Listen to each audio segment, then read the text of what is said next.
Welcome, everyone. I'm Vaishali Jain, and I'll be your moderator. Thank you for joining us here at NetCom Learning today. As a company that provides training, learning, and talent development solutions and wants to promote lifelong learning, we're happy to host today's webinar on how to develop a portfolio of innovation. And presenting today's topic is Vincent Suppa. Vincent teaches graduate business courses at NYU. He's an efficiency hacker and a certified executive Six Sigma black belt. He specializes in working with pre-IPO startups, helping them to position themselves for public offering, acquisition, or merger. He's worked in Asia as an expat, as well as in the US high-tech industry and European telecommunications industry. And we'll be tweeting from at NetCom Learning using hashtag innovative portfolio, and we invite you to do the same. And we'll just give you a quick overview of the logistics before we get started. To start with, you have the option to adjust the window size to your liking. Simply hit the escape key and find the zoom button on the top left corner of your GoToWebinar viewer. And everyone's been muted except for our presenters. And there's also a PDF of today's slides in the questions pane, and I'll go ahead and send those out to you in a few moments. And please feel free to submit any questions you have for the presenter here in the questions pane, and we'll address all questions at the end of the session. And today's session is being recorded, and you'll get free access to the recording in the next 24 hours. I'll just take a moment to show you where you can access that recording on our website. netcomlearning.com is our website, and you have to click on the free webinars tab over here. And you scroll down to the bottom of the page, and one moment. Yeah, scroll down to the bottom of the page, and this is where you'll see recently completed webinars, and this is where all the recordings are available. And up here, we have a list of all our upcoming free webinars, and you can sign up for as many as you want. And just as an FYI, we also offer a host of other business and IT courses and certifications, which you can find in our courses and certifications tab. And you'll also find some promotions that we have running on classes right now. And if you click on the promotions tab, you can see that over here. And without any further ado, I'm going to hand it over to Vincent to tell us more. Thank you, Vaishali. Welcome, everyone. The least you need to know about how to develop a portfolio of innovation in 18 minutes. So I want to talk about the difference between invention and innovation. Invention is when you take cash and you convert it into an idea. If you look at the inventor of alternating current, it cost a lot of money to invent alternating current, and yet at the time when Tesla invented this, there was nothing you can plug into it. So it was very expensive for him to invent this. However, if we take an idea and convert it to cash, that is in fact innovation. And what Edison did by making the light bulb, it was innovative because it came with a sustainable business model that people were willing to pay for it because it did improve the quality of their lives. So quick review, invention is converting cash to an idea, but converting an idea to cash, that is innovation, and that is what we're talking about today. Okay, now what is innovation? I'm going to give you an analogy. Innovation exists outside of labor inputs and capital inputs. If a company simply spends more money on better machines or better equipment, it might improve their product service offering, but that is not innovation. But if you're able to have the same amount of labor input and capital input and yet improve your product offering, that would be an example of innovation. And we use weather as an analogy. Imagine a farmer, year to year, uses the same amount of seedlings and the same amount of labor harvesting his crops, but year to year, the yields might be different. Well, that's because what differs year to year is the weather. And with good weather, the farmer will have higher yields, and in poor weather, the yields will be less productive. However, the weather exists independently of the quality of the seedlings and the quality of the labor doing the planting. So, of course, innovation is not the weather, but it is analogous to the weather. And if you look at this formal equation, it shows how innovation actually pulls out capital and labor inputs. Now, this 18-minute talk is really based on an innovation matrix. And if you look at the matrix, we have innovation separated into 3 different categories. There's core innovation, adjacent innovation, and transformational innovation. And if you look at the y-axis up on top, we're talking about existing markets. Then as we go lower, adjacent markets, and then at the bottom of the y-axis, we have entirely new markets. And on the x-axis across, we go from existing products to adjacent products to entirely new products. So here, this methodology takes innovation and it categorizes them into 3 different levels. Again, core, adjacent, and transformational. Now, if you look at a company's income statement, often a company will have a separate line for their research and development. And a typical budget allocation for their R&D budget would be 70% of that budget would be in core innovation, 20% of the R&D budget will be in adjacent innovation projects, and then 10% in transformational. This is a typical budget allocation and one that Google actually uses. Now, this is the distribution of the R&D budget, but let's look at the distribution of returns. What we find is that the return ratio is inverse of the resource allocation ratio. So even though we're putting 70% of our R&D budget in core, we might exhibit aggregately a 10% return on investment. And yet in transformational innovation, where we might only put 10% of our R&D budget, we could see aggregately over time with various transformational innovation offerings, a 70% return on investment.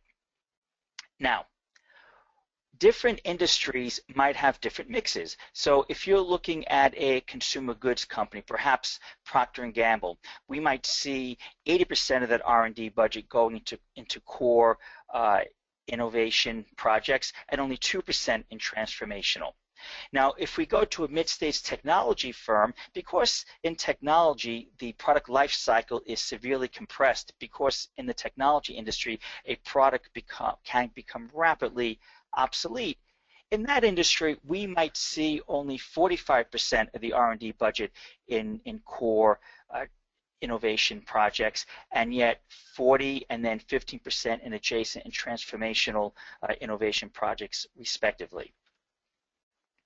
Now, we frequently see new and improved. And what we will see is that most companies do focus most of their R&D in innovation projects that are about new and improved. That would be a core offering. When you see new and improved, it's really an incremental improvement. We might see a slight uptick on margin.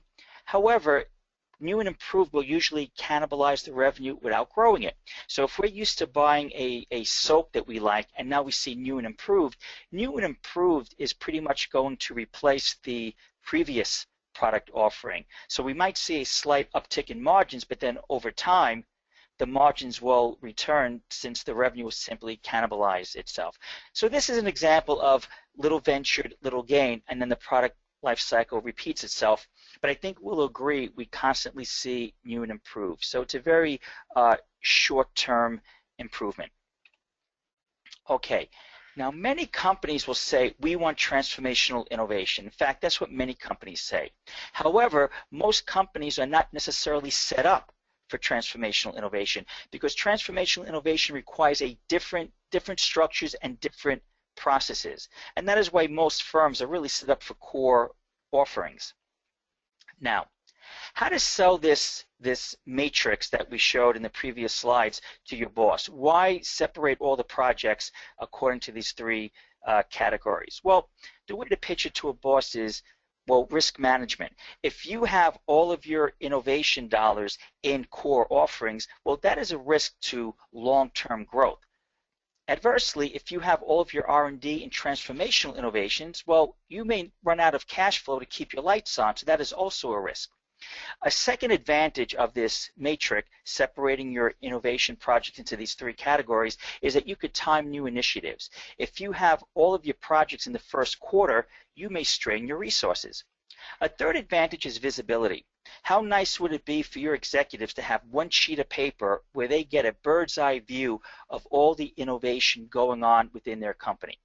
And then fourth, synergy. You may have 9 projects on this new portfolio of innovation matrix, and you might decide that half of those projects requires the same type of coding. And now you could simply synergize that one resource across these 4 projects. Now, let's look at a portfolio of risk. If we are too cautious, that is a risk. And if we actually take on too much risk, that is also a risk. An example would be in the typical 401k plan. If we are so risk adverse, we keep all of our money in cash. Over 30 years, that cash will have a negative return on investment against inflation, so we might not have enough money to retire. Conversely, if we put all of our money into high-flying stocks that have the highest risk and highest possible return, well, we might lose all of our money.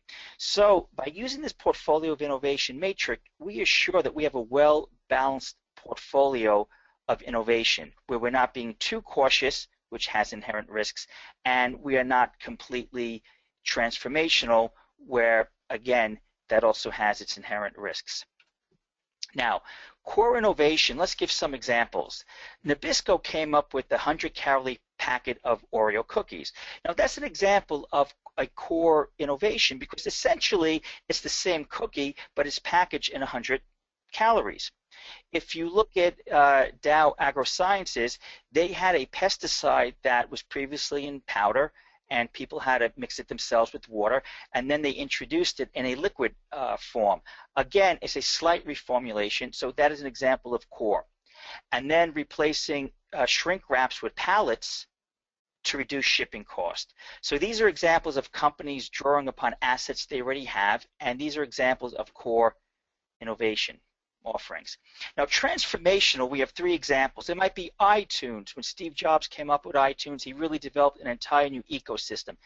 Tata Nano came up with an automobile that cost approximately $1,600 in India, and for the first time that introduced the automobile to an entirely new market. And then we have Starbucks. In 1979, they really took coffee and they changed it from a commodity to an experience. So these are 3 examples of transformational innovations, and they call upon unfamiliar assets and entirely new knowledge, skills, and abilities. And what makes them transformational is, how do you communicate a product that has no historical data points? That's why transformational innovation has the highest risk correlated with the highest possible return on investment. Now, adjacent innovation is somewhere in the middle, and we might look at the Swiffer, which is essentially a mop attached to a stick. Now, a core innovation might be a sponge that has higher absorption. Example of a transformational innovation might be using nanotechnology, where a countertop is entirely self-cleaning, that you don't even have to clean it because it cleans itself. But adjacent would be somewhere in the middle, where we take a sponge and we attach it to a new technology, which is essentially a handle. Now, let's look at startups and companies teething on bankruptcy. What might be the good mix in terms of an R&D budget among core, adjacent, and transformational innovation? Well, for a startup company, remember, there's no core innovation to build upon. So a startup is going to more heavily rely on transformational innovation, which is the whole reason why they are a startup. And a company that's teetering on bankruptcy, well, they might wind up shifting all of their research and development dollars to transformational innovation because they really have no choice. Either they have to come up with something entirely new, or they will go bankrupt. So again, quick review: startups have no core offerings to build upon, so they will be leaning more towards transformational innovation. And of course, a venture capitalist will only give money to a startup if the reward premium matches the risk. So startups are going to lean heavily to transformational. And as that startup matures into an S&P 500 firm, they become more mature, more to lose. So these companies will want to protect itself more by readjusting their R&D budget more towards adjacent and core innovation. Now, how to be transformational? Well, to be transformational, you want to invite people to your meetings that have quote unquote no business being there. I've worked with companies where we might have an ops review meeting, but for 20 minutes we'll have a special guest, and we'll make it an occasion where we might invite people that work in janitorial services, people that work in the loading docks, people that normally would not be a part of that operational meeting, because they can offer an entirely new perspective, and clearly they have no assumptions to build upon. So we also want to bring in designers, cultural anthropologists, psychologists, sociologists, and any fringe and subcultures that could really look at what we're trying to offer from an entirely new perspective. Now, how do you fund all these categories? Well, for a core and adjacent efforts, you could basically fund these projects through the normal profit and loss, through your normal P&L statement, through the normal budget cycle. But for transformational efforts, those require sustained and major investments. And often they're funded through an entire separate legal entity to isolate the risk, where a parent company will create a subsidiary, and that parent company will own 100% of that subsidiary, but the risk is isolated, so if the subsidiary were to ever be sued and whatnot, as its own legal entity, the risk starts and ends within that subsidiary. In fact, an example would be that Merck uses Merck Global Health and Innovation Fund to isolate their risk for their transformational projects. Now, a typical projects are advanced to the next stage of funding through something called stage gate processing. However, stage gate processing would kill most transformational innovations. In fact, how could you predict, for example, the third-year sales for an offering that the world has never seen before? So you can't manage what you can't measure. So we have to come up with a way to measure transformational innovations to decide if we should continue funding them as we go forward. Now again, for core and adjacent efforts, those require traditional financial metrics that would kill off most transformational initiatives: customer data, adoption rates, price points. But again, transformational offerings have no historical data points. So stage gate processing is the intersection of economic and external metric. But for transformational innovation, let's choose the opposite: non-economic and internal metrics. So what if the only hurdle a transformational innovation must clear to receive continued investment is that the firm will learn, not earn from it? So Google is trying to develop the driverless car. Clearly, it has not earned enough money or market share to advance to the next stage. So perhaps Google is looking at, okay, in the previous quarter, did we learn something new that we did not know before to advance this transformational innovation project to the next step? So of course firms must focus on net income, but for transformational innovation, not in the early stages. Now, what can you do tomorrow based on this 18-minute talk? Survey all non-operational initiatives. Those are all the projects that are not related to the day-to-day.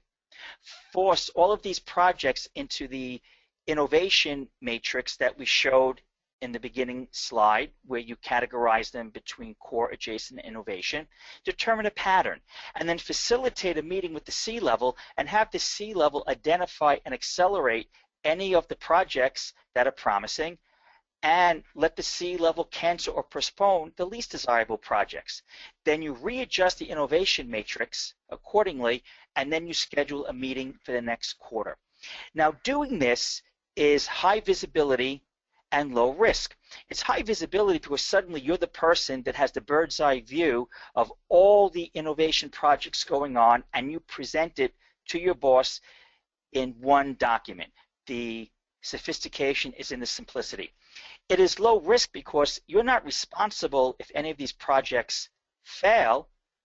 You are merely reporting on what already is. So doing this has high visibility and low risk. So if you'd like to read more about disruption and innovation, go to hravg.com, and I thank you all for joining me this afternoon. Thank you, Vincent. That was really informative. Can you tell us about any other webinars that you have coming up and topics? Oh, actually, I have a webinar on July 30th, I believe, and that is going to be on disruption. It could be from the point of view of you're a new company and you want to figure out how to disrupt traditional companies in the industry that you are entering, or from this webinar, you might learn from the vantage point of the traditional company, how do you defend yourself from a disruption? In fact, I usually give webinars on the last Thursday of every month, and hopefully some of you could join me for that. Okay, sounds great. Okay, we encourage everyone to send in their questions now. We'll go ahead and start taking those. Here's one question, Vincent. I'm not the CEO of the company I'm working with. I'm a manager overseeing a department. Can I still use this methodology? Yes, in fact, you have to practice using this methodology now. When you go into a leadership position, the reason why you were hired for that position is because you had already exhibited those qualities prior. So if you're working for your own department, you could view your department as if it were its own company, and your client, the internal customer, might be the bosses that you work for. So you look at what you do, how do you perform your job, and you look at how could we make this job better, done more efficiently, done quicker, done less expensively.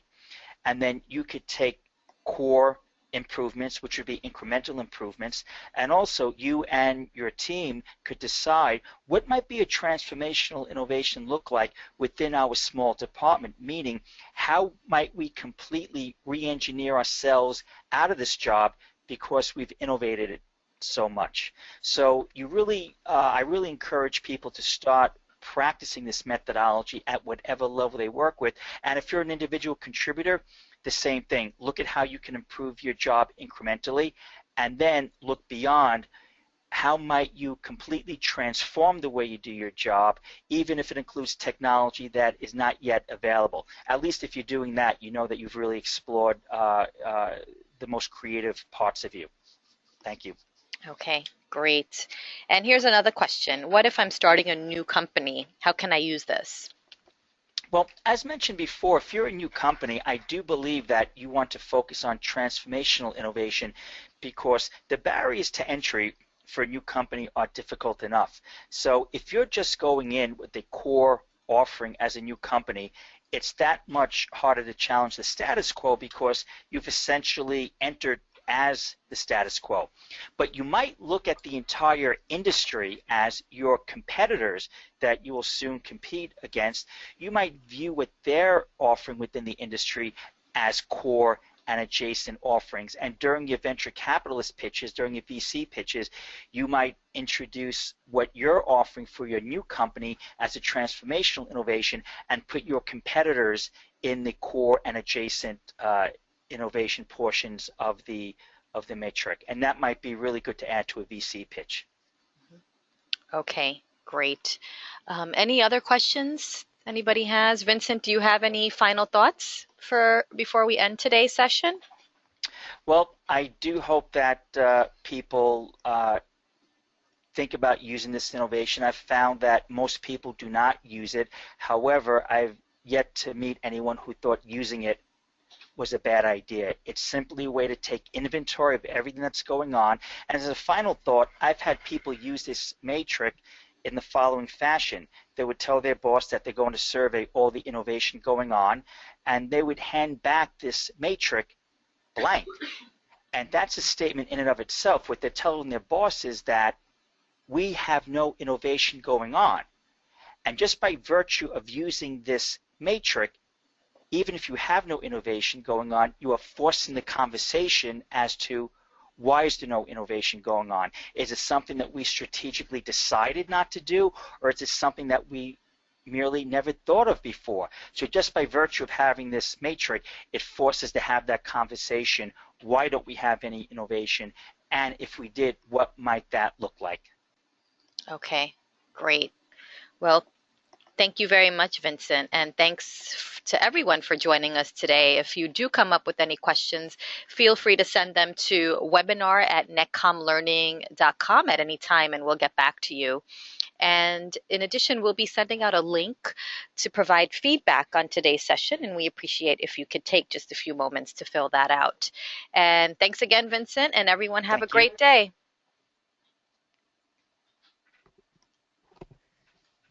how many people are the web?